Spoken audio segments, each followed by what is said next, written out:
For the second lesson on recursive functions, we're going to look at recursing over string data.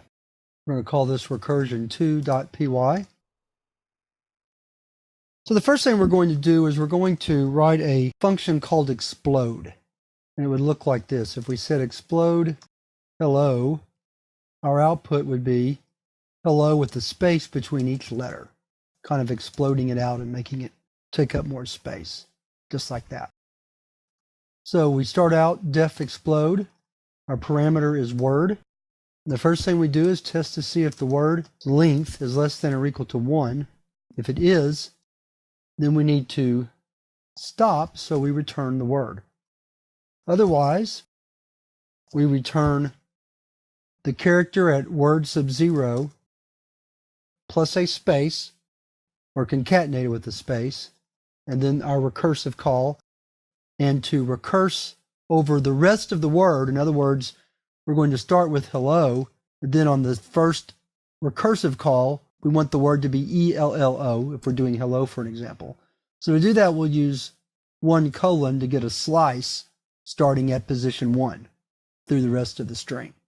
And therefore, as we recurse through the string, we'll eventually get to where there are no more letters left in the word. So let's write some quick code to test that. Print explode, and we'll just use hello as the example.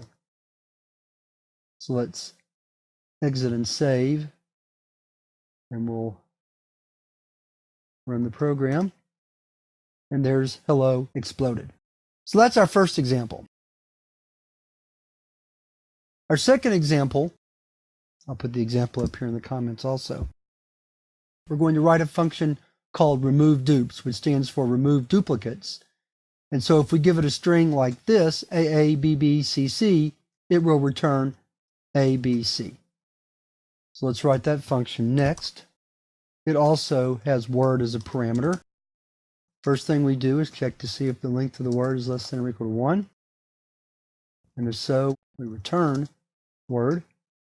Then the next thing we have to do is check to see if the two adjacent letters are the same. So if word sub 0 is equal to word sub 1, then we want to return straight to a recursive call and take a slice starting at the next letter in the word. In other words, word 1 colon, just like we did in the example above.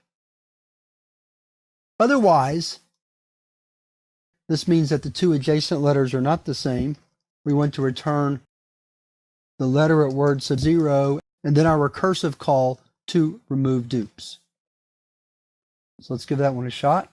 Print remove dupes, AABBB, CCCC, like so.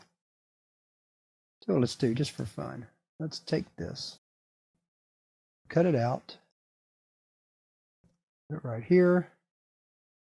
That way we can print the original word and then the word with duplicates removed. So let's exit and save. Let's clear the screen. So there's our original version and there's our final version. So as you can see, recursion can be performed on both numeric data and string data. Having shown you these examples of recursion, let me just warn you that in most cases, it's much faster and more efficient to write the solutions to these function problems using iterative methods, such as loops and for loops and while loops, those kinds of techniques. However, for some problems, such as factorial, the natural solution is a recursive solution, and because modern computing hardware and software systems are relatively fast, the recursive solution will seem as efficient, if not almost as efficient, as an iterative solution. But with that, we're going to leave recursion again until the exercises, and now we're ready to move to the next advanced topic in the next lesson.